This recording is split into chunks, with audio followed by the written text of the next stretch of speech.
At dumako naman tayo sa Kamara de Representantes, House Ethics Committee. Ala.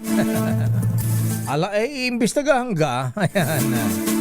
Iimbestigahan si Congressman Nicanor Briones ng AGA Party List kaugnay sa paglalaro ng isabong, although na itinatanggi niya. Habang may sesyon o habang nagbubutahan nung Lunes, kung sino ang susunod na magiging House Speaker.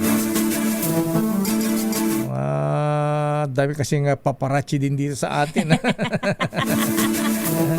Mga photographers natin may mga malalaking may mga kamerang may malaking lente. Ayan, pwedeng i-zoom kahit malayo. Ayan. Aris number 12, Manang Milky Rigonan, please come in. Manang Milky. Lakayateya, kikilos ang House Ethics Committee and Privileges sa anumang reklamo na isasampa laban kay Representative Nicanor Briones ng AGA Party List.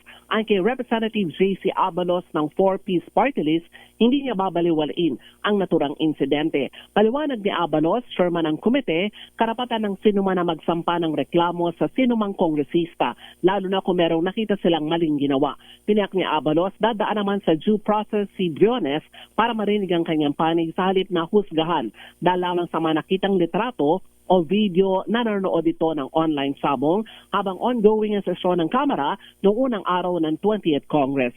Sa ngayon, hindi pa nagko-convene ang Ethics Committee, wala pang mga miyembro at wala pang rules na nai-adapt. Samantala, planong isulong ni Abalos ang pagbubuo naman ng independent na tanggapan kung saan pwedeng isumbong ng publiko ang mga kongresistang gumagawa ng kalokohan o di magandang pagkilos. Bagi ito ng isusumite ni Abalos na policy proposal matapos lang mag-viral ang video at litrato ni Briones na nanood ng isabong. Sa proposal, bubuo ng opisinang tututok sa pagdidisiplina sa mga mambabatas gaya ng umiiral ngayon sa Amerika kung saan pwedeng magsumite ng reklamo ang publiko. Ako si Milk Reguna, nagulat para sa DCRH, una sa Pilipinas, una sa Pilipino.